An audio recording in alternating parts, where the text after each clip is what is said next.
Gempa magnitudo 4,9 mengguncang wilayah 81 km timur, Laut Ruteng, Manggarai, Nusa Tenggara Timur, Rabu pagi. BMKG mencatat, gempa terjadi pada jam 9:08 WIB, dengan kedalaman 10 km, dan mengimbau masyarakat mewaspadai kemungkinan gempa susulan. Sebelumnya, tercatat 7.429 gempa susulan, pasca gempa utama M7 yang mengguncang Flores pada 15 Agustus lalu. Dari jumlah tersebut, 143 gempa dirasakan masyarakat, dan 33 gempa memiliki magnitudo di atas M5. Sementara itu, BNPB mencatat korban meninggal akibat gempa M7 mencapai 103 orang dan 1.666 orang mengalami luka-luka. Gempa susulan masih terus mengguncang Nusa Tenggara Timur. Hingga Selasa pagi, BMKG mencatat total 7.029 kali gempa susulan setelah gempa utama mengguncang wilayah Flores. Aktivitas gempa masih dinamis, dan masyarakat diimbau tetap waspada terhadap kemungkinan terjadinya gempa susulan berikutnya. PT Gajah Tunggal Tbk meresmikan gerai perdana merek ban premium GT di kawasan Jakarta Selatan. Langkah ekspansi emiten manufaktur ban berkode GJTL ini sejalan dengan lonjakan laba bersih di semester pertama 2026 sebesar Rp796 miliar.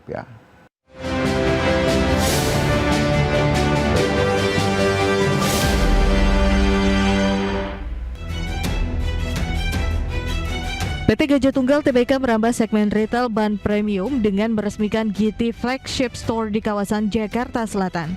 Berdasarkan keterangan resmi Perseroan menggandeng Haloban untuk menyediakan produk ban serta konsultasi perawatan. Kepala Divisi Pemasaran Gajah Tunggal Marcella Dewi menjelaskan bahwa produk GT dikembangkan bersama GT Tire Germany untuk menjawab kebutuhan kendaraan perkotaan. Gerai utama ini menawarkan 3 varian ban premium yakni GT Control P10, GT Sports 2, serta GT Excursion. Ekspansi retail ini didukung oleh capaian positif kinerja keuangan Perseroan sepanjang semester 1 2026. Penjualan bersih Perseroan naik 5,6% menjadi Rp8,52 triliun yang didorong oleh kuatnya permintaan pasar domestik di tengah kelesuan pasar ekspor. Pertumbuhan penjualan yang diimbangi penurunan biaya bahan baku berhasil mendongkrak margin laba kotor Perseroan dari 18,7% menjadi 21,1%. Kondisi ini mendorong capaian EBITDA melesat menjadi Rp1,46 triliun dari periode sebelumnya Rp1,13 triliun. Penurunan biaya keuangan serta keuntungan selisih kurs memperkuat laba bersih Perseroan melonjak dari Rp451 miliar di semester 1 2025 menjadi Rp796 miliar pada semester 1 2026. Berbagai sumber IDX Channel. PT Indonesian Paradise Property Tbk membagikan dividen interim untuk tahun buku 2026 senilai total Rp50,32 miliar.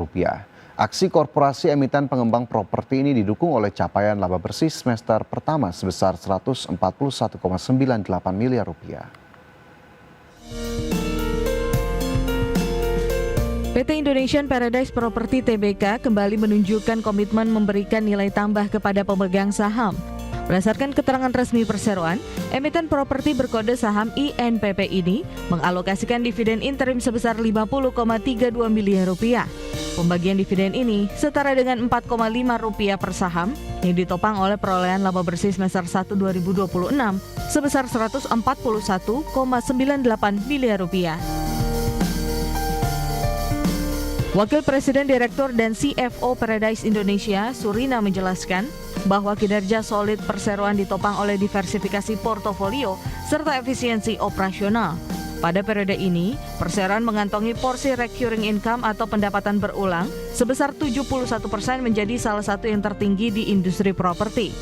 Disiplin keuangan tersebut berhasil mendongkrak EBITDA Perseroan yang tumbuh 11% secara tahunan menjadi Rp265,12 miliar. Untuk menjaga pertumbuhan jangka panjang, Perseroan memperkuat segmen hospitality dan komersial dengan mengoperasikan 23 Semarang Shopping Center serta proyek 88 Plaza di Balikpapan. Atas fundamental yang kuat tersebut, PT Pemeringkat Efek Indonesia atau Pevindo mempertahankan peringkat INPP pada level IDA- dengan prospek stabil. Manajemen menargetkan untuk terus mempertahankan kontribusi recurring income di kisaran 70% ke depan. Berbagai sumber IDX Channel. Pemirsa, Kementerian Energi dan Sumber Daya Mineral menilai kenaikan anggaran subsidi energi pada tahun depan sebesar 272 triliun dari 227 triliun tahun ini dipengaruhi oleh banyak faktor. Sekretaris Jenderal Kementerian SDM Ahmad Erani Yustika menyebutkan kenaikan anggaran subsidi energi ini dipengaruhi oleh asumsi nilai tukar rupiah hingga harga minyak mentah Indonesia atau Indonesian Crude Price. Meski demikian, Erani menilai asumsi anggaran subsidi energi ini masih bisa dilakukan penyesuaian, khususnya pembahasan yang akan dilakukan dengan DPR akhir bulan ini, sebelum nantinya disepakati antara pemerintah dengan DPR. Sebetulnya kan kita masih mau ada pembahasan dengan DPR juga ya. Jadi kami itu kalau nggak salah dijadwalkan masih tanggal 31 Agustus ini untuk Raker dan RDP untuk membahas RKA KL tahun 2027 termasuk isu yang terkait dengan subsidi energi tadi itu.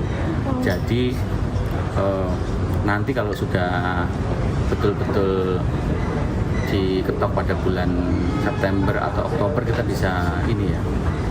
Kan kalau soal subsidi itu kan tergantung dari kuotanya, nanti tergantung dengan harga minyak internasional, ICP-nya, ada beberapa variabel lain yang itu bisa mempengaruhi besar kecilnya.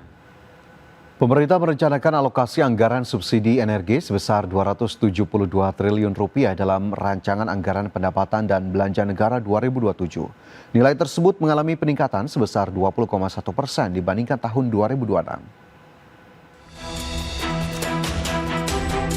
Pemerintah merencanakan alokasi anggaran subsidi energi sebesar 272,9 triliun rupiah dalam rancangan anggaran pendapatan dan belanja negara atau RAPBN 2027. Nilai tersebut mengalami peningkatan sebesar 20,1% dibandingkan dengan angka proyeksi tahun ini yang berada di angka 227,25 triliun rupiah. Kenaikan anggaran tersebut mencakup alokasi untuk bahan bakar minyak sebesar 28,7 triliun rupiah, LPG tabung 3 kg sebesar 114,1 triliun rupiah, serta subsidi listrik sebesar 130,1 triliun rupiah. Adapun peningkatan ini dipengaruhi oleh sejumlah parameter termasuk pergerakan nilai tukar rupiah terhadap dolar Amerika dan harga minyak mentah Indonesia. Berbagai sumber IDX Channel.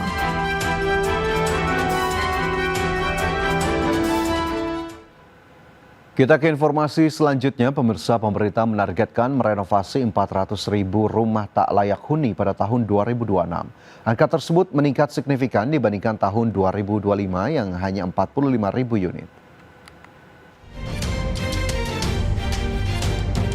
Menteri Perumahan dan Kawasan Permukiman Marwarar Sirait optimis mampu mengejar target merenovasi rumah tak layak huni di tanah air sebanyak 400.000 unit pada tahun 2026. Angka ini meningkat dari sebelumnya hanya 45.000. Untuk itu, pihaknya terus menggandeng Kementerian Dalam Negeri, Badan Pusat Statistik hingga pemerintah daerah dalam mempercepat realisasi program tersebut. Seluruhnya kita anggarkan kan 400.000 rumah. Ya. Tahun lalu 45.000 rumah, tahun ini 400.000 rumah. Jadi naiknya kurang lebih 8 kali lipat. Jadi zaman Pak Prabowo ini naiknya tambahnya itu bukan deret tambah, tapi deret kali. 45.000 dikali kurang lebih 8, jadi sekitar 400.000. Legalitasnya itu tadinya harus kepemilikan, sekarang penguasaan, yaitu cukup keterangan dari kepala desa, kalau di Jakarta lurah. Ara menambahkan pihaknya mendorong penerapan mekanisme pemilihan terbuka toko atau Ender rakyat agar pelaksanaan program semakin transparan, efisien, dan memberikan manfaat yang lebih besar bagi masyarakat. Dari Jakarta, Ade Firmansyah, IDX Channel.